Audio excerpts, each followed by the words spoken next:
We're coming off the biggest, the largest budget year in ETCOG history. And that says a lot, because that means that the incredible staff here at ETCOG is pulling in those dollars from various funding streams to bring various services to our 14-county region.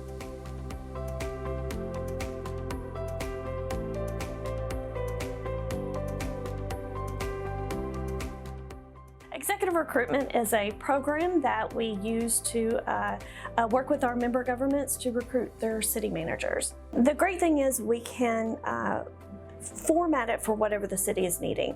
It can go from the beginning, starting with job descriptions, to reviewing the resumes. We do screening interviews.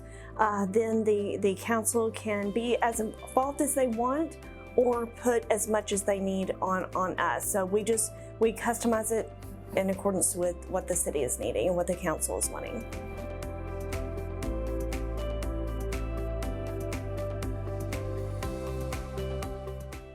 So, where we are now is we're right in the thick of it, for trying to finish these local identified plans in each of the counties. And we're working with the regional middle mile advisory team to come up with a strategy to get the middle mile network established as well. And that forms our two-pronged strategy to close the gap between the urban areas like Houston and Austin and Dallas and East Texas on broadband. And so our goal is to finish the local identified projects process and this regional middle mile process as soon as we can in terms of our strategy and planning, so we can go after as much money as we possibly can and bring that into East Texas to implement these projects. And so in the coming 90 to 120 days, I'm hopeful that we can finish up the process and call it a big win for East Texas. We're well on our way now.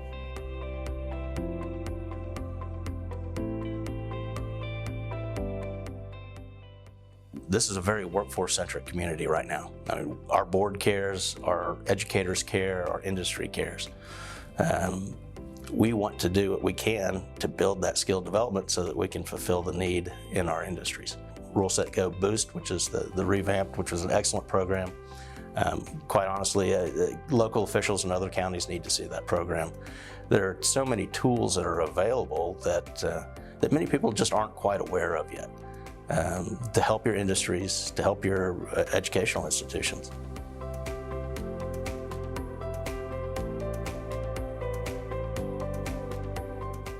What CSEG did is they adopted the statewide AT&T EZzyNet. They actually started this in 2020. This was for all 17 regional planning commissions that are part of the statewide program, and they all started adopting it over time. Basically, this was to help all of the 911 programs to get rid of legacy equipment, and that's what they consider old, aging equipment, so that we can move to next generation 911. As a part of our budget, every 2-year cycle, basically CSEC will come in and say, here's your funding, and then they plan projects. So we actually have a 10-year equipment replacement schedule, and so you work off of that schedule. Something new with this is that all of the calls now are routed using GIS data. So it's actually based off of a person's actual location. A part of the EZzyNet is that with this platform, you can currently send text, but eventually we know that all PSAPs in the state of Texas want to move to a point to where you can send pictures and videos.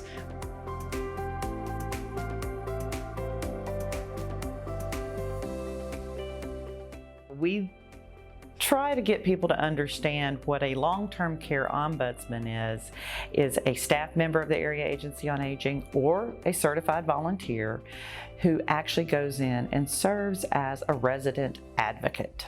How were the residents in nursing homes impacted in 2020?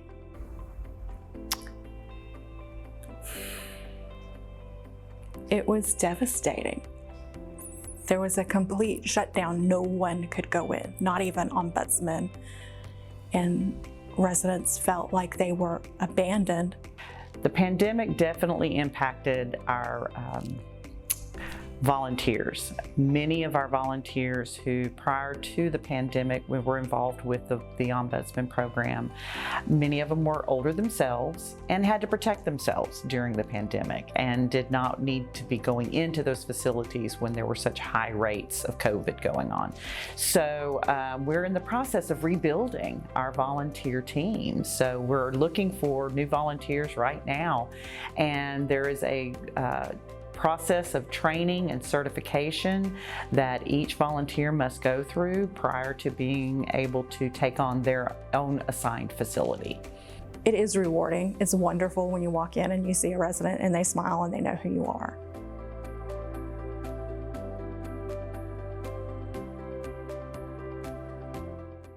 It really was something that changed the way that we do things. It opened our eyes to really understanding how it is that our service is pretty much a lifeline to folks. We've, historically speaking, in public transportation, what we try to do is not just give Mrs. Jones access, but we want to give her access while allowing her that opportunity to maintain her independence, his independence. And so that's been really big in the services that we provide. So in terms of recovery from 2020, I think that drivers have faced many, many challenges. It's a different way of doing business, but I feel that overall drivers have been very, very mindful of the way they do things and really created a good, safe environment for the folks that we're transporting.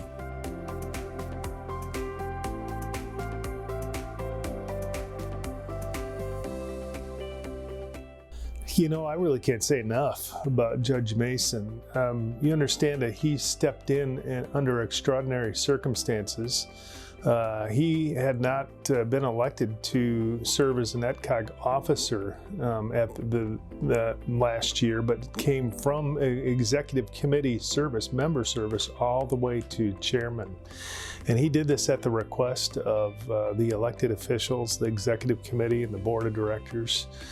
Willingly did this, and we had a special need that had emerged, and Judge Mason willingly stepped up and stepped in and took the mantle willingly and has just done a fantastic job.